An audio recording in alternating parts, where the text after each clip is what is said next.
آج کل لوگ لاجک کے پیچھے پڑے ہوئے ہیں، ہر جگہ لاجک ڈھونڈ رہے ہیں کہ مسجد میں آنے کا لاجک کیا ہے، وضو بنانے کا لاجک کیا ہے، قرآن پڑھنے کا لاجک کیا ہے، سجدہ کرنے کا لاجک کیا ہے، حدیث پڑھنے کا لاجک کیا ہے، قرآن و سنت پر عمل کرنے کا لاجک کیا ہے۔ تو ہر وقت لاجک ڈھونڈ رہے ہیں۔ معلوم ہے حضرت ابراہیم علیہ السلام کو جب اللہ تبارک و تعالیٰ نے یہ ارشاد فرمایا کہ اے حضرت ابراہیم علیہ السلام، تم کعبے کی تعمیر سے فارغ ہو چکے ہو، اب اعلان کرو، اناؤنسمنٹ کرو کہ لوگ حج کے لیے آئیں۔ تو حضرت ابراہیم علیہ السلام نے ترنت وہ بات مان لی، فوراً وہ بات مان لی اور کھڑے ہو کر ایسٹ ویسٹ نارتھ ساؤتھ چاروں طرف، پورا پشچم اتر دکن مشرق مغرب شمال جنوب چاروں طرف اعلان کر دیا اور کہا کہ اللہ تبارک و تعالیٰ نے تمام کائنات کے لوگوں کو مدعو کیا ہے کہ وہ حج پر آئیں اور بیت اللہ کا حج کریں۔ اچھا سوچو، آج کل کے لوگ ہوتے تو شرارت پہ اتر جاتے اور کہتے اللہ یہ بتاؤ کہ ہمارا چھوٹا سا منہ ہے اور ہم اعلان کریں گے تو ہماری آواز کہاں تک جائے گی؟ ہمارے پاس مائک نہیں ہے، ہمارے پاس ٹیلی فون نہیں ہے، ہمارے پاس نیٹ کے سورسز نہیں ہیں، تو کیسے میری آواز وہاں تک جائے گی جہاں تک میں پہنچانا چاہتا ہوں؟ اور آپ تو ساری دنیا کی بات کرتے ہیں۔ لیکن حضرت ابراہیم علیہ السلام نے ایسا کچھ بھی نہیں کہا، بس اللہ نے کہا اور آپ نے اعلان فرما دیا۔ حضرت ابراہیم علیہ السلام دل ہی دل میں سوچ رہے تھے کہ کیا میری آواز یہ پہنچ جائے گی؟ حالانکہ زبردست کا یقین تھا، اسی لیے تو اعلان فرما دیا۔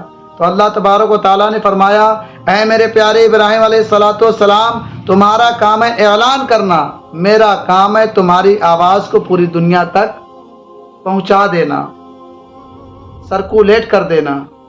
حضرت ابراہیم علیہ السلام نے اعلان فرما دیا اور وہ اعلان جہاں تک پہنچا ہے وہاں تک کے لوگ حج کے لیے جاتے ہیں الحمدللہ۔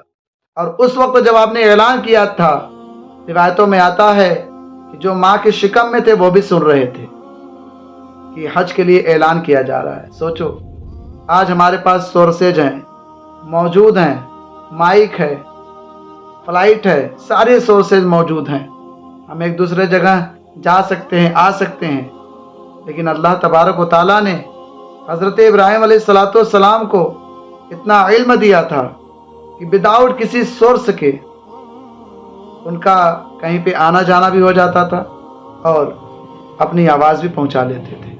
میرے پیارے بھائی، جب اللہ تبارک و تعالیٰ کی بات آئے اور اللہ تبارک و تعالیٰ آپ سے کچھ کہے تو آنکھ موند کر یقین کر لینا، آنکھ موند کر یقین کر لینا، یہی ایمان ہے، یہی فیض ہے۔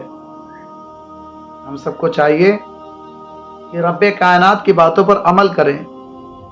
حضرت امام فخر الدین رازی رحمۃ اللہ تعالیٰ علیہ کے بارے میں روایتوں میں آتا ہے کہ آپ کا جب انتقال ہونے لگا تو حدیث پاک میں بھی ہے کہ شیطان آتا ہے پیشاب کا پیالہ لے کر اور آپ کو گمراہ کرنے کی کوشش کرتا ہے کہ کچھ آپ ایسا بول دیں کہ آپ دنیا سے جب جا ہی رہے ہیں تو کفر پر جائیں۔